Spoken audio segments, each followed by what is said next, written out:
Of great urgency right now, obviously, is the situation in Syria. Jordan has experienced a huge influx of refugees coming into the country from Syria, people who've been displaced. Jordan historically has maintained open borders and allowed these refugees on a humanitarian basis to come in, but it's an enormous strain on a small country. And we are mobilizing international support to help with these refugees. But obviously our goal is to create a stable Syria where civilians are not at risk. And we both agree that at this point President Assad has lost legitimacy and that we need to find a political transition that allows a multi-sect democratic transition to take place so that Syria can be a place where all people can live in peace and harmony. This will be difficult to accomplish. And yesterday, some of you saw that I asked my people to brief Congress about the fact that we now have some evidence that chemical weapons have been used on the populations in Syria. Now, these are preliminary assessments. They're based on our intelligence gathering. We have varying degrees of confidence about the actual use, but there are a range of questions around how, when, where these weapons may have been used. So we're going to be pursuing a very vigorous investigation ourselves, and we're going to be consulting with our partners in the region as well as the international community and the United Nations to make sure that we are investigating this as effectively and as quickly as we can. But I've meant what I've said, and I will repeat that it's obviously horrific as it is when mortars are being fired on civilians and people are being indiscriminately killed. To use potential weapons of mass destruction on civilian populations crosses another line with respect to international norms and international law. And that is going to be a game changer. We have to act prudently. We have to make these assessments deliberately.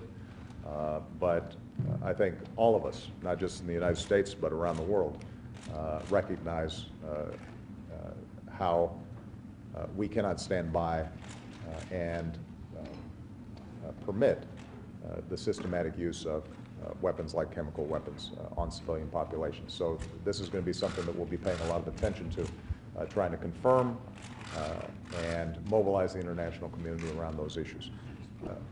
What we have right now is an intelligence assessment. And as I said, knowing that potentially chemical weapons have been used inside of Syria doesn't tell us when they were used, how they were used. Obtaining confirmation and strong evidence, all of those things we have to make sure that we work on with the international community, and we ourselves are going to be putting a lot of resources into focusing on this. And I think that in many ways, a line's been crossed when we see tens of thousands of innocent people being killed by a regime. Right? But the use of chemical weapons and the dangers that poses to the international community, to neighbors of Syria, the potential for chemical weapons to get into the hands of terrorists, all of those things add increased urgency to what is already a significant security problem and humanitarian problem in the region. So we're going to be working with countries like Jordan to try to obtain more direct evidence and confirmation of this potential use. In the meantime, I've been very clear publicly, but also privately, that for the Syrian government to utilize chemical weapons on its people crosses a line that will change my calculus and how the United States approaches these issues. This is not an on or off switch. This is an ongoing challenge that all of us have to be concerned about. And we're going to be working with the international community and our partners to keep our eyes on what's happening on the ground, to gather any evidence of potential chemical weapon use, and at the same time to continue to help with a moderate and inclusive opposition to help bring about the day when the Syrian people can once again focus on living their lives, raising their children, starting businesses, and obtaining basic freedom and human rights.